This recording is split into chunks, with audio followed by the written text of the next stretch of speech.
Muy bien, hermanos. Buenas noches, Dios les bendice. Estamos ya casi por terminar el capítulo 11 de Hebreos y parecen tan pequeñitos los versos, pero hay tanto que hablar, ¿verdad? En ellos. Y vamos a los versos 35 al 40, Hebreos 11, lo tienen ahí en su hoja, ¿verdad? Página 131. Dice: héroes de la fe que pasaron por sufrimiento físico. Nos ha estado hablando en otros versos el autor acerca de muchos actos de fe, muchos eventos, situaciones. Recuerdan que hace 2 semanas hablábamos acerca de cómo describe el que por fe conquistaron reinos, cerraron bocas de leones, apagaron fuegos, ¿verdad? Nos estuvo hablando de muchos eventos, muchos milagros, y ahora nos habla de un sufrimiento físico directo y muerte. Y aquí es donde vamos a los versos 35 al 40. Sin embargo, otros fueron torturados, porque aquí está haciendo el contraste, ¿verdad? Le digo, los versos pasados, por ejemplo, desde el verso 32. ¿Cuánto más les tengo que decir? Se necesitaría demasiado tiempo para contarles acerca de la fe de Gedeón, de Barak, de Sansón, de Jefté, de David, Samuel y todos los profetas. Por la fe estas personas conquistaron reinos, gobernaron con justicia, recibieron lo que Dios les había prometido, cerraron bocas de leones, apagaron llamas de fuego, escaparon de morir a filo de espada. Fíjese, aquí se habla como de triunfo, ¿verdad? De la fe. Y luego nos dice: su debilidad se convirtió en fortaleza, llegaron a ser poderosos en batalla e hicieron huir a ejércitos enteros. Hubo mujeres que recibieron otra vez con vida a sus seres queridos que habían muerto. Y hasta aquí todos decimos gloria a Dios. Yo quiero ser de esos héroes. Pero luego entramos en el tema de hoy. Sin embargo, otros fueron torturados porque rechazaron negar a Dios a cambio de la libertad. Ellos pusieron su esperanza en una vida mejor que viene después de la resurrección. Algunos fueron ridiculizados y sus espaldas fueron laceradas con látigos. Otros fueron encadenados en prisiones. Algunos murieron apedreados. A otros los cortaron por la mitad con una sierra y a otros mataron a espada. Algunos anduvieron vestidos con pieles de ovejas y cabras, desposeídos, oprimidos y maltratados. Este mundo no era digno de ellos. Vagaron por desiertos y montañas, se escondieron en cuevas y hoyos de la tierra. Aquí ya no decimos gloria a Dios, amén, ¿verdad? Ya aquí pareciera como que no son héroes de la fe, pues al parecer pues murieron apedreados, murieron lacerados. Estos no conquistaron reinos, estos no cerraron bocas de leones, estos no apagaron fuegos, estos no reinaron con justicia. Pareciera, ¿verdad?, que no hay victoria en ello. Pero dice el verso 39: debido a su fe, todas estas personas gozaron de una buena reputación, aunque ninguno recibió lo que Dios le había prometido. Pues Dios tenía preparado algo mejor para nosotros, de modo que ellos no llegaran a la perfección sin nosotros. Recuerden, hermanos, que las promesas de Dios todas se van a cumplir, aunque nosotros muramos. Y ya vimos y nos habló del ejemplo de Abraham, cómo Abraham no recibió, hermanos, lo prometido en vida, pero dice que lo miró y lo saludó de lejos. ¿Se acuerdan de la frase? Él sabía que Dios no iba a poder, no que Dios no podía, más bien dicho, él sabía que el tiempo en que su descendencia fuera como la arena del mar y como las estrellas de los cielos no iba a pasar en 10 años ni en 100 años. Debían pasar cientos de años para que eso fuera cumplido, pero él, al ver nacido su hijo, Isaac, el hijo de la promesa, dijo: con esto me basta para saber que voy a recibir más adelante lo prometido. Estos hombres y mujeres, hermanos, que vamos a ver hoy, no recibieron lo prometido en vida,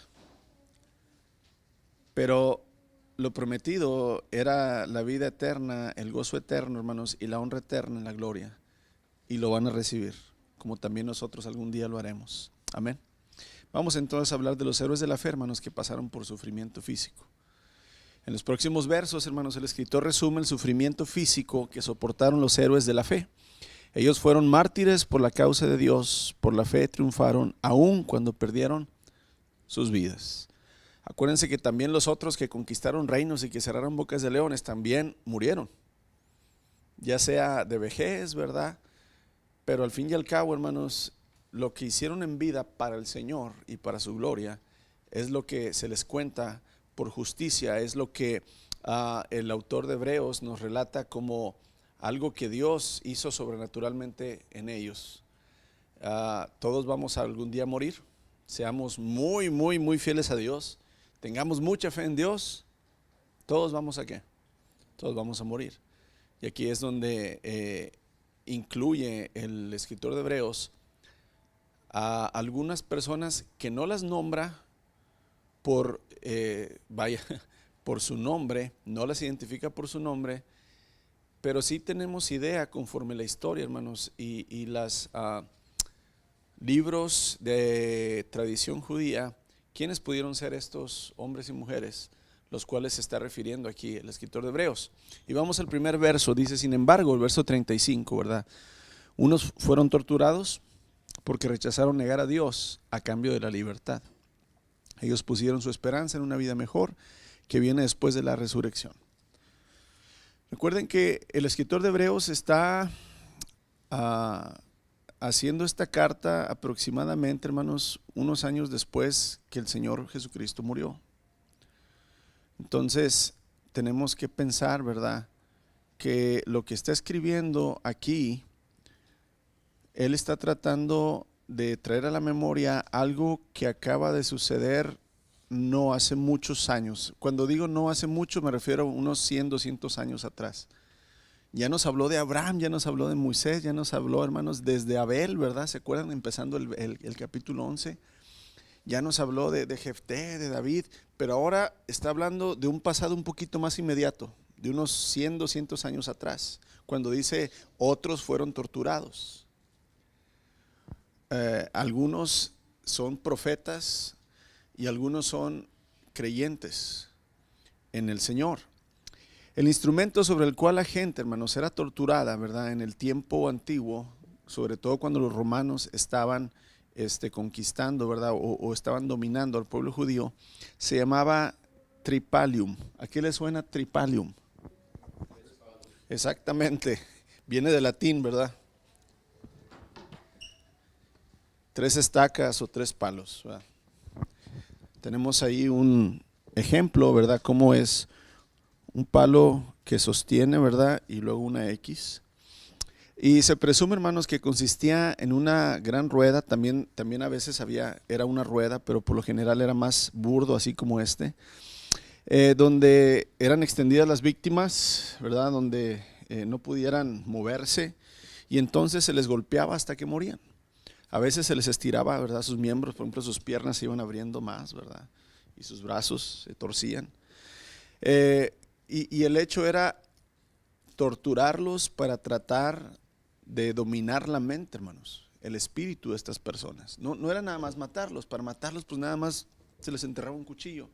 No era el hecho querer matarlos, sino querer dominar su espíritu, dominar, ¿verdad?, su mente, la fe que ellos tenían. Entonces se les golpeaba hasta que morían, hermanos. Y en el periodo macabeo, haga de cuenta que un poco antes, unos 100, 200 años antes que el Señor Jesucristo viniera en carne, ¿verdad?, naciera de una virgen, ya dominaba el pueblo romano a los judíos. Y habían hecho cosas terribles ya en el templo, ¿verdad? Y había un grupo, ¿verdad?, llamado los macabeos, entre los judíos, que ellos decidieron rebelarse. Ellos dijeron: ya no soportamos más, ¿verdad?, al imperio romano, y tomaron las armas. Y entonces se rebelan, ¿verdad?, revolucionarios, vamos a llamarlo así, ¿verdad?, por su libertad. Y entonces Roma empieza una persecución muy grande, hermanos, contra este grupo. Y entre ellos tenemos un historiador, ¿verdad?,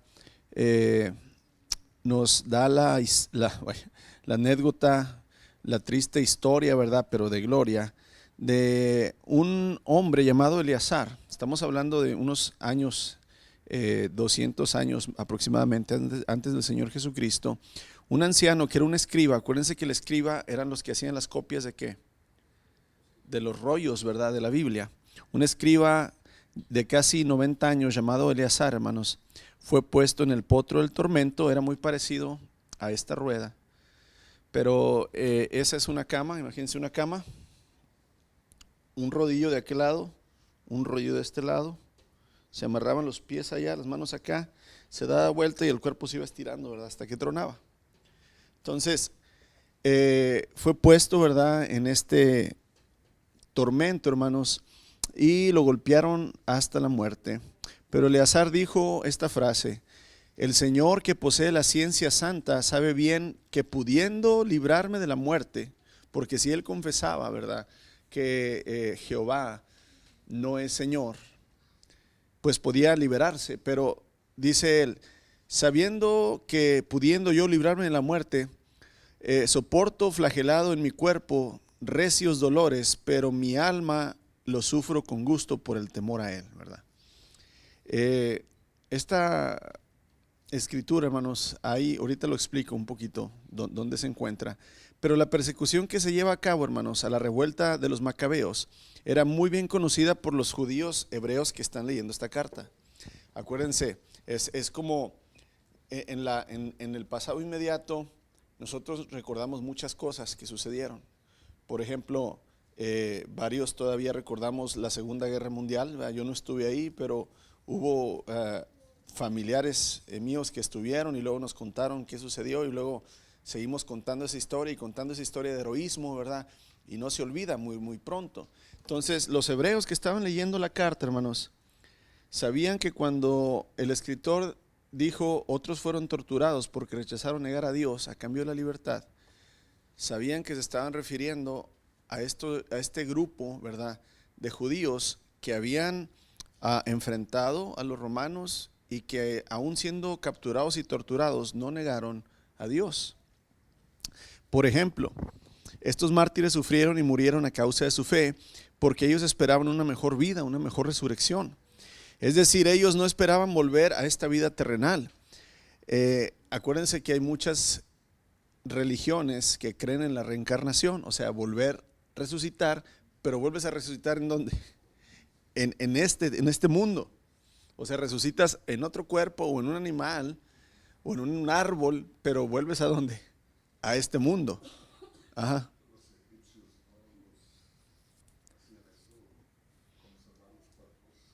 Sí, para irse al más allá, ¿verdad? Había esa creencia, pero en los judíos sabían que había algo mejor. ¿Se acuerdan que en Abraham nos dice el escritor que Abraham esperaba una ciudad con cimientos celestiales, una ciudad construida por las manos de Dios? O sea, él decía, Dios no nos va a volver a la vida para traernos otra vez al sufrimiento en este mundo. Aunque todavía no comprendían bien, hermanos, había en ellos un sentir de decir, Dios es vida y vida eterna. Y si nos vuelve a la vida, no es para traernos otra vez a este mundo donde vamos a morir.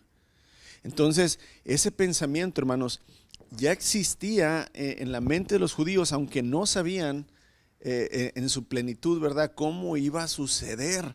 Y en este caso, aquí nos dice, ¿verdad?, el escritor de Hebreos, hermanos, fueron torturados, rechazaron negar a Dios a cambio de la libertad, porque ellos pusieron su esperanza en una vida mejor que viene después de la resurrección. Y entonces una mejor resurrección, hermanos, significa una renovación eterna de la vida en la presencia de Dios. Y en Segunda de Macabeos, que es un libro de historia judía incluido en algunas Biblias como un libro apócrifo. ¿Qué son los libros apócrifos, hermanos? Los libros que aunque en algunas Biblias fueron incluidos como Biblias católicas y otras Biblias, no cumplen con todos los requisitos que los 70, ¿verdad?, maestros expertos pusieron para ver cuáles libros eran inspirados por Dios y cuáles no. Estos Macabeos son uno de esos libros que quedaron en sí, no, casi, entonces en algunas Biblias los incluyen, en otras no, en nuestras Biblias no los incluimos, ¿verdad? Pero en este libro relata también la historia de la madre de Eleazar, de este escriba que ahorita leímos, y de sus 7 hijos, que padecieron y triunfaron por la fe. Cuenta el historiador, hermanos, que cada uno de los hijos era torturado uno, moría y el siguiente, lo mataban el siguiente, ¿verdad? La madre y los 7 hijos. Uno de ellos, hay muchas frases muy bonitas que ellos dijeron, pero me gustó esta. Dice, uno de los hermanos de Eleazar le dijo al rey Antíoco Epífanes: tú, criminal, nos privas de la vida presente, pero el rey del mundo, a nosotros que morimos por sus leyes, nos resucitará una vida eterna. Qué hermoso, ¿verdad? Eh, el mundo no entiende y no comprende que para el que vive y cree para el Señor, la muerte terrenal es el inicio de la vida eterna, ¿verdad? Y por fe estos que fueron torturados, hermanos, que rechazaron negar a Dios porque tenían una esperanza de una vida mejor, pues son ejemplo de fe, ¿verdad? Y a lo mejor nosotros, como les digo, no conocemos las historias de estos judíos, pero los hebreos que están leyendo esta carta sí se acuerdan de esas historias que les contaron sus padres, de estos héroes, ¿verdad?, que se enfrentaron a los romanos. Y entonces ya el escritor de Hebreos ya habló de todos los héroes de la fe que sí son conocidos y que son mencionados en los rollos, en la ley y en los profetas, pero también trae a la memoria a otros héroes más presentes, hermanos, que tal vez no tenemos, ¿verdad?, escritos en los rollos, pero que sí la gente los identifica porque fueron héroes que no negaron la fe, ¿verdad?, en el Dios de Israel. Los santos de la era del Antiguo Testamento, hermanos, tenían una vaga idea acerca de la doctrina de la resurrección. Damos vuelta. Como les digo, ¿verdad? Ellos sabían algo, que Dios los iba a llevar a una mejor vida, pero todavía no sabían cómo. Pero durante los siglos inmediatamente anteriores a la venida de Cristo, o sea, en los siglos 300 antes de Cristo, 200 antes de Cristo, hermanos, se fue desarrollando la enseñanza acerca de la resurrección después de esta vida. Y más tarde, cuando Jesús estaba vivo, hermanos, y a punto de resucitar a Lázaro, cuando el Señor le dice: Marta, Lázaro resucitará. Y ella le dice: yo sé, Señor, que resucitará en la resurrección del último día. O sea, ya Marta, hermanos, antes que Jesús fuera a la cruz y resucitara, Marta ya sabía que iba a haber una resurrección el último día. O sea, ya sabían los judíos que sí iba a haber una resurrección, pero no sabían cómo ni mediante quién iba a venir esa resurrección. Pero ya había la idea, y aquí es un ejemplo muy claro, cuando Marta, ¿verdad?, la hermana de Lázaro, le dice al Señor Jesús: sí, Señor, sí sé que va a resucitar en la última resurrección. Pero bueno, amados, por la fe los creyentes soportaron sufrimientos y esperaron una mejor resurrección, una mejor vida futura. ¿Qué nos habla esto a nosotros, verdad? ¿Qué hemos soportado por el Señor físicamente, hermanos? Creo, ¿verdad?, que entre nosotros físicamente hasta ahorita, a lo mejor me equivoco, nadie hemos sufrido en el cuerpo, ¿verdad?, heridas, flagelaciones, prisiones, latigazos, torturas por la fe en Cristo Jesús. Creo que hasta ahorita ninguno de nosotros lo hemos hecho. A lo mejor algunos insultos, desprecios, pero golpes, como les digo, algo de tortura. Allá en Benito Juárez, ¿verdad? Sobre todo en Huaycuatitla, otro pueblito más arriba. Ahí sí, por ejemplo, las mujeres, la mayoría de ellas son golpeadas por sus esposos, los hombres, para que no vayan a la iglesia. Ellas sí han sufrido por la causa de Cristo golpes y azotes. Y yo sé que muchas mujeres en la ciudad también han sufrido por causa de que los hombres no quieren, ¿verdad?, que cambien de fe y las golpean. Y ese es un ejemplo, hermanos, de cómo por medio de la fe, aunque físicamente el dolor y la tortura duele, el espíritu se goza porque somos fieles a la fe en el Señor, ¿verdad? Y luego continúa en el verso 36: algunos fueron ridiculizados y sus espaldas fueron laceradas con látigos, otros fueron encarcelados en prisiones. Aquí les puse un ejemplo, ¿verdad?, de cómo eran los azotes, los látigos, ¿verdad?, en el tiempo de los romanos, como ellos eran unos expertos atormentadores, ¿verdad? Acuérdense que el término terrorista tal vez es más nuevo, tal vez en la Biblia no lo encontramos así, aunque sí dice, por ejemplo, el Salmo 91, terror que venga de noche, ¿verdad? ¿Qué quiere decir esto? El terrorismo es causar en la población o en ciertas personas, hermanos, una ansiedad, una preocupación, una carga emocional en donde no se necesite golpear tanto, sino amenazar. Y en este caso, los romanos por eso crucificaban en público a los esclavos o a los prisioneros, por eso azotaban en público para que a la gente le diera ¿qué? Terror, miedo. Que si se levantaban en armas, que si no obedecían, que si verdad se salían de el camino que les marcaba el gobierno romano, iban a ser torturados. Y amados, pues aquí el escritor de Hebreos pasa de casos específicos, ¿verdad?, a casos más generales. Dice, ¿verdad?, que unos sufrieron, como leímos ahorita, torturas, pero ahora aquí pasa a casos un poquito más generales diciendo burlas, flagelaciones, que es verdad, latigazos, encadenamientos y prisiones. Aquí sí, hermanos, en el Nuevo Testamento nos enseña que el vituperio quiere decir el sufrimiento por Cristo, ¿verdad? Que el vituperio, las flagelaciones, la prisión eran cosas bastante comunes. Jesús tuvo que soportar burlas de los judíos y de los soldados, sufrió flagelaciones durante su juicio en la corte de Poncio Pilato. También los apóstoles repetidamente pasaron algún tiempo en prisión. Por ejemplo, Pablo escribe a los Corintios: he trabajado mucho más, he sido puesto en prisión mucho más frecuentemente, he sido flagelado más severamente que ellos y he expuesto a la muerte una y otra vez. Sabemos, ¿verdad?, en el libro de los Hechos que Pedro y que Juan fueron puestos en la cárcel, ¿verdad? ¿Se acuerdan? Pablo y Silas en la cárcel. Vemos esto muy común, ¿verdad? Ya esto más general que ya empieza a hablar aquí el escritor de Hebreos. Muchos han sido puestos en prisiones, fueron azotados, ridiculizados, ¿verdad? Fueron encarcelados. Y entonces los receptores, hermanos, los que están leyendo la epístola de los Hebreos, ellos ya habían experimentado insultos y persecución pública. Por eso acuérdense que el escritor de Hebreos hace esta carta porque sabe que la fe de estos hebreos está tambaleando y su deseo es afirmarlos en la fe, y por eso les presenta todo este capítulo 11 para que ellos fortalezcan su fe y digan: pues si los antiguos pasaron por esos sufrimientos, por esas cárceles, por esos azotes, por esas muertes, nosotros también debemos estar dispuestos, ¿verdad? Ellos habían conocido, hermanos, la parte interna de los muros de la prisión. Muchos conocemos los muros por la parte de ¿dónde? De afuera. Pero estos hebreos habían conocido los muros por la parte de adentro, ¿verdad? Ya conocían muchos de ellos la prisión. Sabían que su confianza en Dios sería ricamente, ¿verdad?, recompensada. Vamos a la página 133. Ahora también, hermanos, tenemos ejemplos que tienen en el Antiguo Testamento de gente que fue vituperada, golpeada o puesta en prisión, incluyendo el profeta Micaías, que fue golpeado en el rostro y enviado a prisión por predecir el futuro. Aquí es Segunda de Reyes, ¿verdad? Jeremías fue castigado por los oficiales del rey Sedequías, puesto en prisión durante algún tiempo.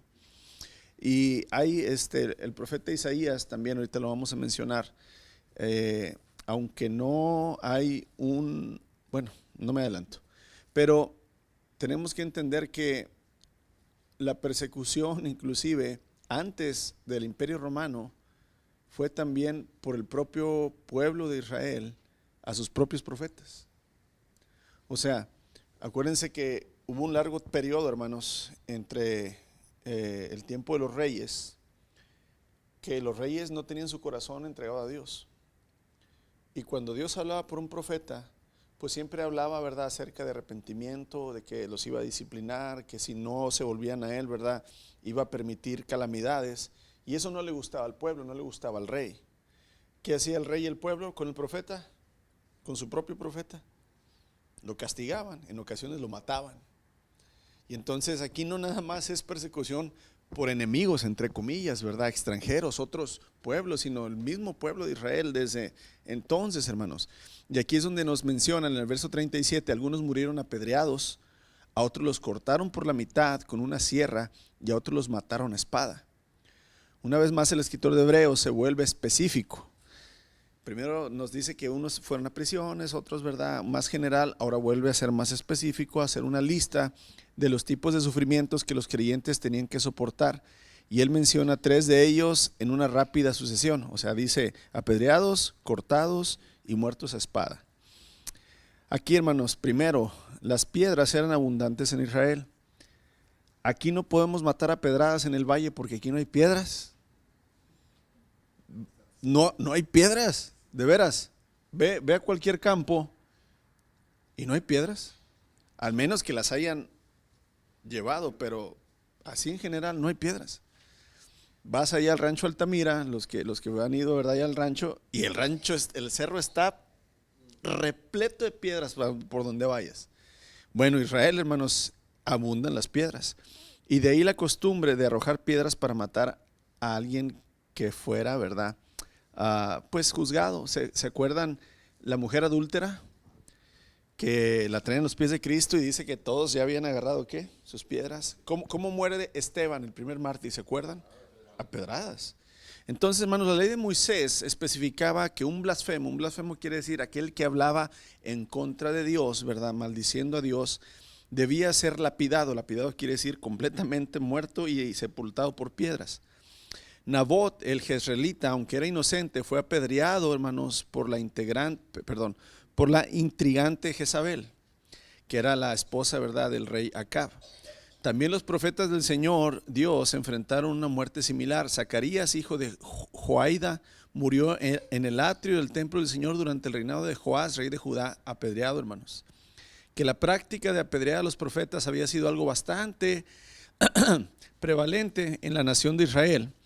Queda evidenciado por el comentario de Jesús en su discurso de los 7 ayes, cuando dice: ay de ti Israel, ay de ti Jerusalén. Bueno, dice: oh Jerusalén, Jerusalén, tú que matas a los profetas y apedreas a los que te son enviados, ¿cuántas veces quise reunir a tus hijos?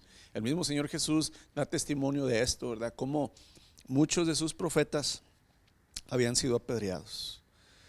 Ahora, hermanos, en ninguna parte dice que otros fueron cortados por la mitad con una sierra. En ninguna parte de la escritura, en la Biblia, hay un verso que nos diga, ¿verdad?, que alguien fue cortado a la mitad, por ejemplo, que diga, y el profeta Isaías fue aserrado a la mitad, ¿verdad? Pero dentro de los pueblo judío hay una fuerte tradición, o sea, aunque no se escribió en los rollos, sí de boca en boca, hermanos, se dice que el profeta Isaías fue cortado por la mitad con una sierra, ¿verdad? Esto sucede durante el rey, cuando está reinando el rey Manasés. Sin embargo, el Antiguo Testamento no tiene mención de eso, nada más se nos dice, ¿verdad?, que Isaías muere, pero en manos de este rey. Pero, como les digo, en la tradición judía sí se menciona que el profeta fue cortado, ¿verdad?, a la mitad. Y luego el otro sufrimiento dice: otros los mataron a espada. Inciso C. Los profetas matados a espada fueron, entre otros, hermanos, los que eran contemporáneos, quiere decir que vivían al mismo tiempo que el profeta Elías. El profeta, hermanos, se queja ante Dios, o sea, Elías se queja y dice estas palabras, dice: los israelitas han rechazado tu pacto, destruido tus altares y matado a tus profetas a espada. O sea, Elías le está diciendo al Señor: oye Señor, mis camaradas, ¿verdad? ¿Cómo se dice que estén en el mismo trabajo? Mis colegas han sido muertos a espada, ¿verdad? El rey Joacim, hermanos, en días de Jeremías, que es otro profeta, mató a espada al profeta Urías. Este profeta había profetizado en nombre del Señor y predicho la destrucción de Jerusalén.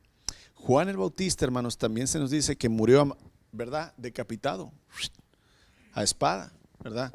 Y entonces notamos aquí que es más específico el escritor de Hebreos, recordándoles a los judíos quienes sí murieron apedreados, cortados por la mitad y muertos a espada. Aquí ya son ejemplos que en la memoria ellos pueden recordar, hermanos, los hebreos. Y luego viene entonces terminando el verso 37, dice: algunos anduvieron vestidos con pieles de ovejas y cabras, desposeídos, oprimidos y maltratados. Pero cuando hablamos de que todos ellos murieron, estamos hablando del entorno asirio, ¿verdad? Porque Es que al principio hablamos de eso, sí, okay. sí, fue lo que les dije, o sea, Porque no, no podríamos imaginar estar en una situación así y que el Señor no nos diera la fuerza para poder entregar nuestra vida por la fe. O sea que el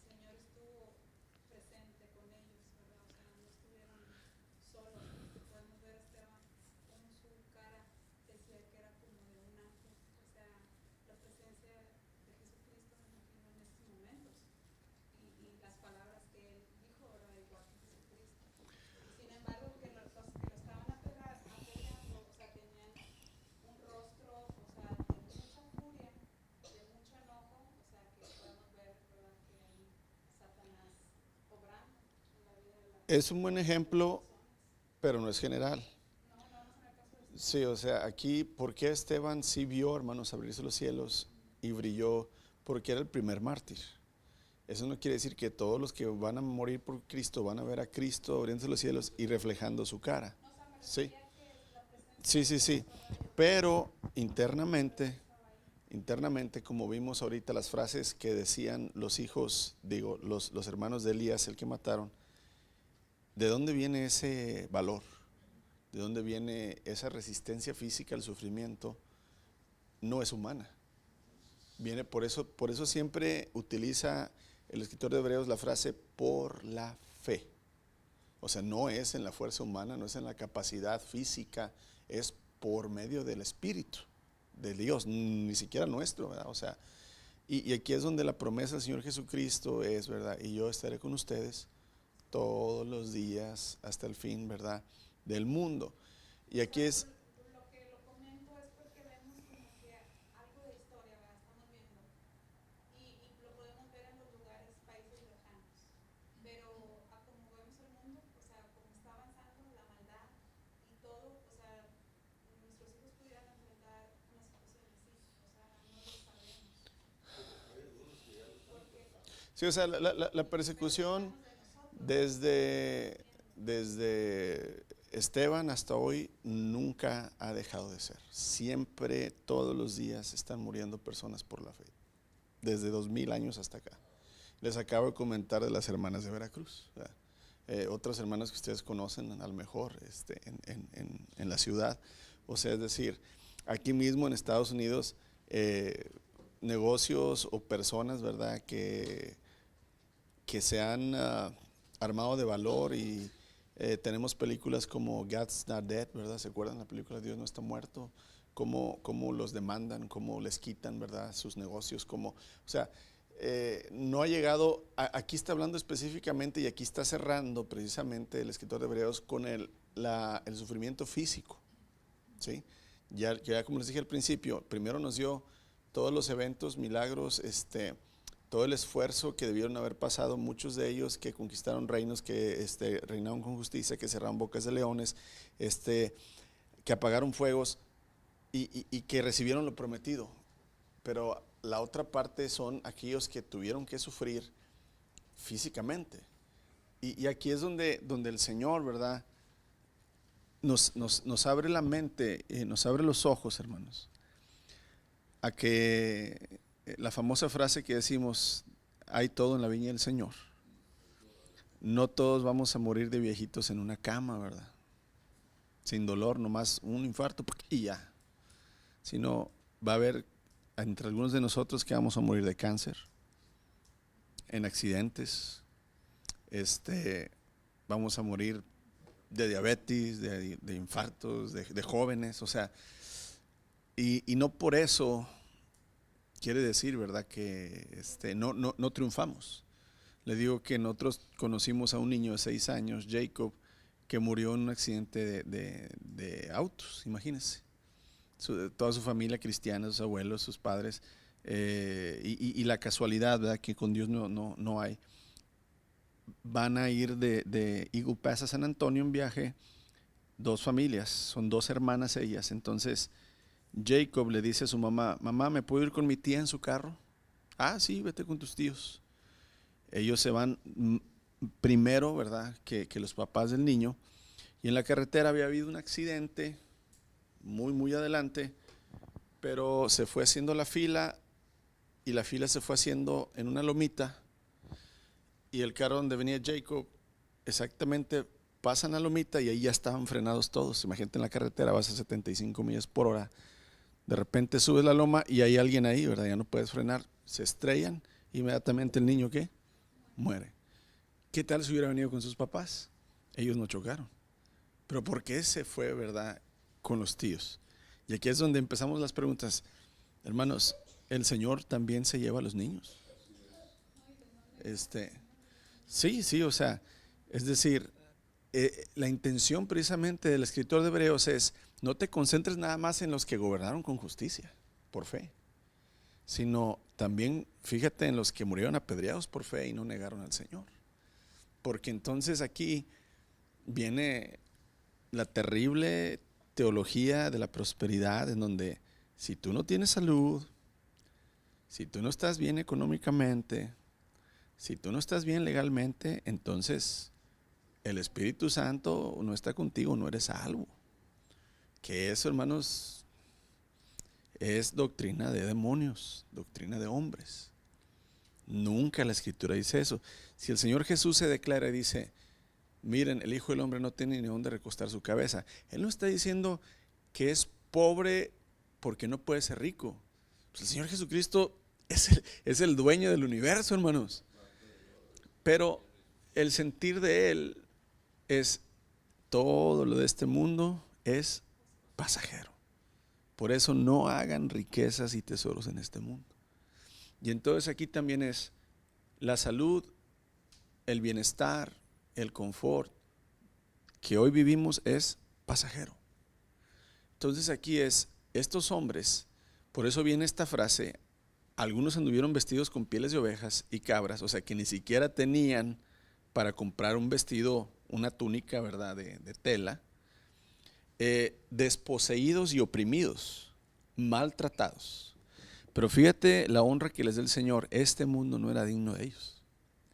Aquí no está hablando de los reyes, del rey Salomón y el rey David, hermanos, que qué grandes reyes, el mundo no los merecía. No, está hablando de los desposeídos, los oprimidos y maltratados, que terminaron sin nada y muertos, hermanos. Este mundo no es digno de ellos. Aquí, hermano, muchos de los héroes desconocidos de la fe tuvieron que vivir en condiciones miserables y bajo sordidas circunstancias, o sea, circunstancias que ni siquiera oímos. El profeta Elías es un ejemplo de aquellos siervos de Dios que vivieron en una extrema pobreza. El profeta, hermanos, Elías, en su estilo de vida, prácticamente se transformó en un mensaje acerca del inminente juicio de Dios sobre Israel. La apariencia de Elías, hermanos, era congruente, o sea, era prácticamente, Elías no se vestía de púrpura, ¿verdad?, con sandalias nuevas y bien recortada su barba y su cabello, sino que en realidad, hermanos, se veía como un profeta iba a decir del terror, pero como un profeta del juicio. O sea, un profeta donde lo que él decía, Dios va a traer juicio, arrepiéntete Israel, Dios va a traer castigo sobre ti. Y lo veías a él, ¿verdad? Me imagino yo a Elías acá despeinadón, ¿verdad?, con barba y vestido de camello. ¿Y este loco quién es, verdad? Pues prácticamente, hermanos, se le describe a Elías como un hombre con manto de pelo y con una faja de piel ceñida a su cintura. Esto es en 2 Reyes 1:8. Su sucesor Eliseo heredó este manto. Y en generaciones sucesivas, un manto de pelo llegó a ser la vestidura distintiva de los profetas. ¿Se acuerdan que cómo se vestía Juan el Bautista, hermanos? Con piel de camello, ¿verdad? Y pues prácticamente es lo que está diciendo el Señor. Algunos se vestían con pieles de cabras, pieles de camellos, ¿verdad? Hermanos, con esta vestidura el profeta proclamaba un mensaje de arrepentimiento y de fe en Dios. Juan el Bautista, que vestía ropa hecha de pelo de camello con un cinto de cuero, también como Elías, predicó un bautismo de arrepentimiento, así como Elías desde aquel entonces. ¿Se acuerdan que Elías, hermanos, hace ese famoso concurso de a ver quién desciende fuego del cielo? ¿Se acuerdan? Creo que lo presentaba Marco Antonio Regil, ese concurso entre los profetas de Baal y el profeta Elías. Pero imagínense, ¿verdad?, los profetas de Baal, hermanos. Me imagino yo esas túnicas de sacerdote, ¿verdad?, y cintos pues bordados y sus argollas. Dice que eran 400 profetas. Y luego de aquel lado Elías, hermanos, con piel de camello, ¿verdad?, y despeinadón. ¿A quién crees que volteaba a ver Israel, hermanos? Pues a los chulos, a los profetas que estaban, ¿verdad? No, este sí parece un profeta. Si se para aquí un pastor, hermanos, con un traje Armani, ¿verdad?, y un reloj Rolex, y yo aquí a un lado del pastor ese, y luego le preguntan a alguien, ¿cuál de los dos es pastor? Pues sí, no me estoy justificando, pero lo que quiero decir es que nos hacemos un estereotipo, ¿verdad? Y no, es que los hombres de Dios deben ser, ¿verdad? De tal manera. Amén. Y aquí prácticamente, hermanos, Elías y todos estos profetas de Dios, Isaías, Jeremías, siempre predicaban el arrepentimiento. Y vivieron como perseguidos, por eso no podían tener propiedades, animales, seguridad en su casa o familia, porque eran perseguidos, eran oprimidos. El color, hermanos, más oscuro del pelo de camello y de la piel de la cabra le daban a la ropa del profeta una apariencia más triste de la que daban las pieles de oveja blancas, ¿verdad? Que eran de color más claro. Estos profetas antiguos, perseguidos, maltratados, fueron los refugiados del mundo. O sea, no pertenecían aquí. Sus adversarios les negaban el pan de comer y el agua de beber. Por ejemplo, Elías tuvo que depender de los cuervos. ¿Se acuerdan en Primera de Reyes donde el Señor le dijo que se fuera al arroyo de Kerit? Y ahí los cuervos le llevaban comida, ¿verdad? Y del arroyito él tomaba agua. Prácticamente, hermanos, el rey Acab envió cartas a cada nación y reino en busca de Elías para poder matarlo por lo que había hecho, ¿verdad? Que descendió fuego del cielo, consumió el altar, ¿verdad? El sacrificio, las piedras, el agua, y puso en ridículo a los profetas de su esposa Jezabel y al Dios de la esposa Jezabel, ¿verdad? Y pues entonces la Jani le dijo al rey: o me mandas matar al profeta Elías, o hay divorcio y me llevo los niños. ¿Y qué dijo Acab? No me importa Dios, me importas tú, mi amor. Y entonces dice que a cada nación, hermanos, mandó cartas para que si encontraban a Elías, lo trajeran para matarlo. Entonces, hermanos, ante los ojos de Acab, Elías no era digno de vivir sobre la tierra. Pero el texto, sin embargo, dice exactamente lo opuesto. Dice, este mundo no era digno, hermanos, de estos héroes, ¿verdad? Qué hermoso. Es decir, que los enemigos de Dios, hermanos, no pueden compararse con los siervos de Dios. Estos siervos tienen un gran honor y estatura moral. El rey Acab no podía compararse con Elías, ni era el rey Herodes un digno rival para Juan el Bautista, hermanos. Por su fe los creyentes sobresalen en el mundo incrédulo en el cual Dios los ha colocado para beneficio del hombre. Continúa con el verso, dice: vagaron por desiertos y montañas, se escondieron en cuevas y hoyos de la tierra. Abdías, hermanos, que estaba a cargo del palacio del rey Acab, dice, había escondido a 100 de los profetas del Señor en 2 cuevas, 50 en cada una, y les daba comida y agua. En lugar de que los profetas anduvieran acá en los penthouse, hermanos, allá en Miami, ¿verdad? Estaban escondidos ¿en dónde? En cuevas, alimentados, ¿verdad? En una manera de raciones. Elías huyó al desierto, hermanos. Para él la tierra de Israel ya no era un lugar seguro. Las cavernas y cuevas son bastante numerosas en Israel. Cuando eran fugitivos David y sus hombres, ¿se acuerdan cuando los perseguía el rey Saúl a David? Ellos no tuvieron dificultad en encontrar protección de sus perseguidores en esas cuevas. David y sus hombres sufrieron constantemente las hostilidades y persecución de Saúl y de sus soldados. Ahora, así como estos héroes de la fe, hermanos, recordando sus testimonios de vida y muerte, el creyente siempre va a estar rodeado por un mundo incrédulo. Tú y yo, dijo el Señor Jesús, Padre, protégelos. Están en el mundo, pero no son del mundo. Y aquí tú y yo, hermanos, todavía vivimos en un país que hay ciertas leyes que nos da ciertas libertades, porque ya no todas, en la fe. Pero va a llegar el día que este país y cada país del mundo va a tener leyes en contra de la fe en el Señor Jesucristo. Y entonces va a empezar. ¿Se acuerdan cuando el Señor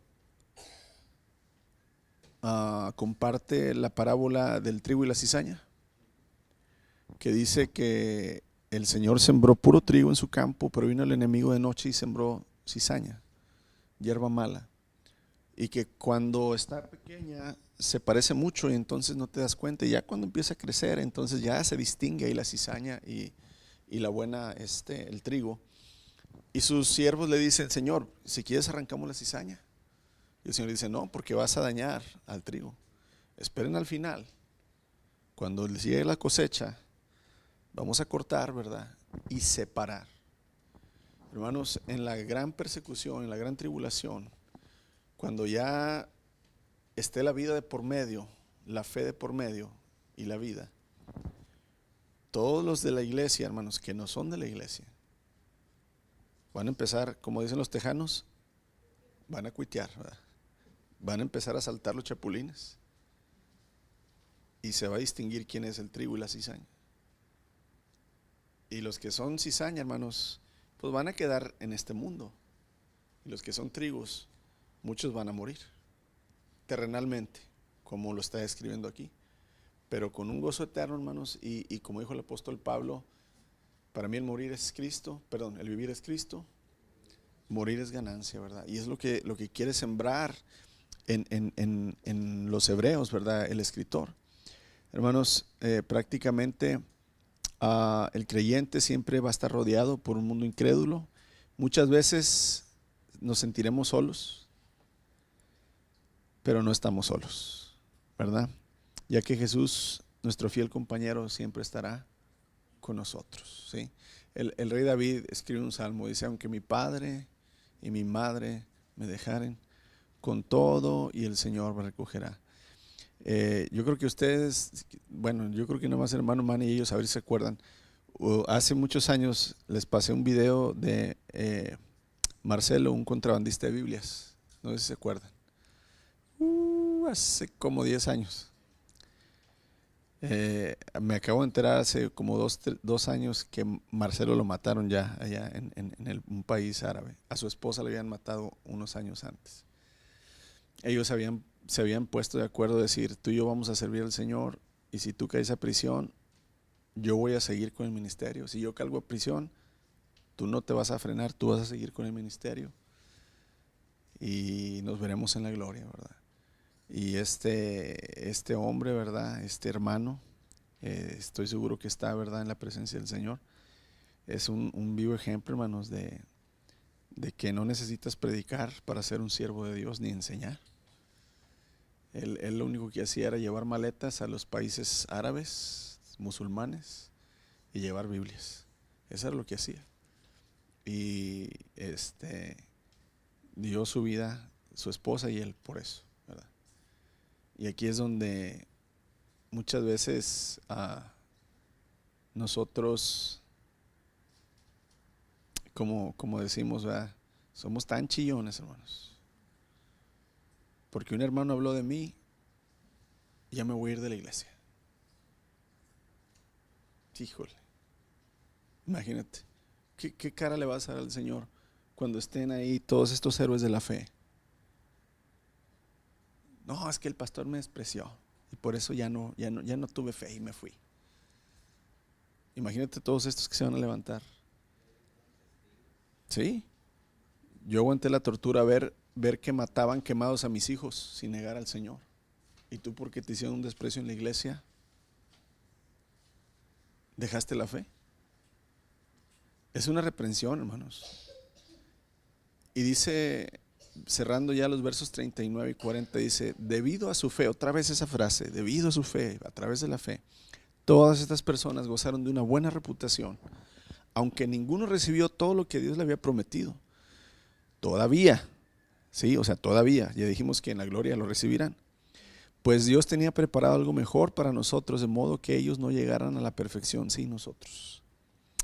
Hermanos, el escritor ha llegado al fin de su discurso acerca de los héroes de la fe, y a lo largo de este capítulo la expresión por la fe o mediante la fe es el hilo dorado que va, ¿verdad?, tejiendo la vida y los hechos del pueblo de Dios. El escritor cierra este capítulo honrando a los héroes de la fe e incluyendo a los lectores, o sea, los mismos hebreos, en su epístola en la bendición a Dios. Ahora viene esta pregunta: ¿quién es el que honra a estos héroes de la fe, hermanos? ¿El hombre o Dios? Dios. Dios es el que honra, hermanos. Dios no se olvida de ninguno de sus hijos. Recuerden que el apóstol Pablo dice que nada de lo que cosechemos se quedará perdón, de nada lo que sembremos se va a quedar sin cosecha. El Señor Jesucristo dice, y todo lo que sembrares, eso, ¿verdad?, vas a cosechar. El Señor jamás se olvida de los suyos, ni de las injusticias que nos hicieron, ni tampoco, hermanos, de la gloria que le dimos al Señor por medio de la vida que nos prestó. Él reconoce a cada uno que actúa por la fe porque ha prometido ser el Dios de su pueblo. Como padre de sus hijos, Él espera que ellos pongan su confianza en Él. Instintivamente, hermanos, el niño que pone su confianza total en sus padres, ¿verdad?, a veces hasta espera que su padre haga proezas imposibles. Hay veces, ¿verdad?, que los niños confían tanto en nosotros que de repente nos piden algo, ¿verdad?, que cómprame un unicornio. No existen, hija, los unicornios, ¿verdad? O sea, pero es por eso que Dios quiere que el creyente, hermanos, venga en fe y pida cosas aparentemente imposibles. Aquí cosas de acuerdo a la fe, hermanos, ¿verdad? No cosas, ¿verdad?, quiero un yate de $2 millones, sino realmente cosas decir, Señor, auméntame la fe. Señor, que mi vida sea luz para los demás. Señor, no sé enseñar, no sé hablar, Señor, pero dame sabiduría. Permíteme, Señor, ser hijo, hija tuya, que pueda ir y ser luz y ser sal en las naciones, ¿verdad? Muchas veces lo vemos imposible, hermanos, pero ¿por qué? Porque Dios, hermanos, se complace en honrar al creyente por su fe. Y es muy bello, hermanos, entender y reconocer, ¿verdad?, que en el día final, todavía no terminamos, todavía faltan unas explicaciones más, pero ya era muy largo para hoy. Cuando estemos en la gloria, hermanos, va a haber juicio y va a haber tribunal. ¿Qué es el juicio? El juicio es donde se va a declarar culpable a aquellos que tienen condenación por sus pecados. Pero dice la Escritura, ninguna condenación hay para los que están en Cristo Jesús. Esto es para los que andan según el Espíritu y no la carne. Ok. Entonces, no va a haber juicio para los hijos de Dios. Para los verdaderos hijos de Dios no va a haber juicio. El juicio es para los incrédulos. Pero para los hijos de Dios, dice el apóstol Pablo, que va a haber un tribunal. Un tribunal es una premiación. Y no porque nos hayamos ganado, hermanos, los premios de Dios, sino porque Dios es un Dios, un Padre tan bondadoso, que como dijo el apóstol Pablo, siervos inútiles somos. Él aún va a honrar, ¿verdad?, lo que por fe hicimos en esta vida por Él. Y ahí es donde entonces seremos premiados con coronas. Recibiremos, ¿verdad?, gloria por parte del Señor. Y aquí es donde Él dice, háganse tesoros, ¿dónde? En el cielo. No creas que el Señor está diciendo figuradamente esa frase. Lo está diciendo en una manera literal. ¿Saben qué? Hagan buenas obras. Vivan una fe inquebrantable. Amen, ayuden, recuerden siempre al pobre. Y dijo el Señor Jesús, por cuanto a uno de estos pequeños se lo hicieron, a mí me lo hicieron. Y aquí es donde entonces, amados, pues somos invitados, ¿verdad?, a que vivamos como estos héroes de la fe, que vuelvo a repetirles, hermanos, no, ellos no son los importantes, sino el Espíritu por medio de la fe en lo que ellos creyeron en Dios. Porque el que hizo los milagros fue el Señor. No fue Josué quien derribó, ¿verdad?, los muros de Jericó. No fue Moisés quien abrió el mar en dos, hermanos. No fue Elías quien hizo descender el fuego del cielo. Elías se agüitó, hermanos, cuando Jezabel lo amenazó que lo iba a matar. Se agüitó y quería morirse. O sea, no son los hombres, pero lo que hicieron por fe, mediante la fe en el Señor, eso es lo que es recompensado. Y acá nosotros igual, hermanos, o sea, no es porque tú eres un cristiano de 40, 50 años que entonces vas a recibir. No es porque en esos 50 años hubo actos de fe y te mantuviste en la fe en el Señor por medio de su Espíritu, que el Señor, por su misericordia, nos va a honrar, ¿verdad? Y aquí es donde yo sé que siempre tenemos esta frase: con que un rinconcito ahí en la casa del Señor, ¿verdad? Con eso me conformo. Decimos, pues sí, hermanos, pero ¿no amas tanto a tu Señor que quisieras honrarlo más? ¿Darle más gloria? ¿O te conformas nada más con darle lo más poquito que se pueda al Señor? Aquí es, si a nuestros hijos estamos dispuestos a dar la vida por ellos, ¿por qué no dar la vida por el Señor? Y aquí es donde cada uno meditemos y veamos estos ejemplos, ¿verdad?, de fe, hermanos, y que ellos nos animen, ¿verdad?, a que lo que estemos atravesando o vayamos a atravesar, tengamos en mente que hombres y mujeres como nosotros ya vencieron en cada una de estas situaciones por medio de la fe en Cristo Jesús. Amén. Señor, pues ¿qué podemos decir más que lo que tu palabra, Señor, ya tiene escrito? Ninguno de nosotros, Señor, somos merecedores de nada. Todo es por gracia, todo es por misericordia tuya. Nadie podemos, Señor, levantarnos el cuello y hablar algo bueno, Señor, de nosotros mismos, porque dice que todo lo bueno viene de ti. Y, Señor, lo bueno que hemos hecho en nuestra propia persona, Señor, es para vanagloria, bendito Dios. Así es que ayúdanos a vivir mediante la fe, Señor. Ayúdanos a vivir mediante la sabiduría que viene de lo alto y reprimir, Señor, cada uno de los deseos, Señor, de la carne, Padre. La gloria, la vanagloria, Señor, el egoísmo, todo aquello que queremos, Señor, que anhelamos de este mundo, pero que es vacío. Que no cambiemos, Señor, la fe por ninguna cosa buena del mundo, Padre. Ayúdanos a siempre centrarnos en lo que realmente, Señor, va a tener valor eterno, así como estos hombres y mujeres que dice que no consideraron su vida, Señor, en esta tierra porque sabían que iba a haber una vida mayor, mejor, Señor, en los cielos. Que así también nuestra conciencia siempre esté lista, Señor, para rechazar los buenos tesoros de esta tierra, Señor, por los incalculables tesoros de los cielos. Bendito sea, Señor Jesús, y tu Espíritu, porque siempre estás con nosotros en tiempos buenos y en tiempos difíciles, y sabemos que eres fiel y no fallas. Ayúdanos también a nosotros, Señor, mantenernos fieles en la fe. Alabado sea tu nombre y gracias por cada uno, Señor, de mis hermanos que están aquí. Oramos por aquellos que no pudieron, Señor, que tienen dificultades, que la fe, Señor, les ayude a enfrentarlas y salgan victoriosos. En tu nombre, Jesús, damos gracias. Amén y amén.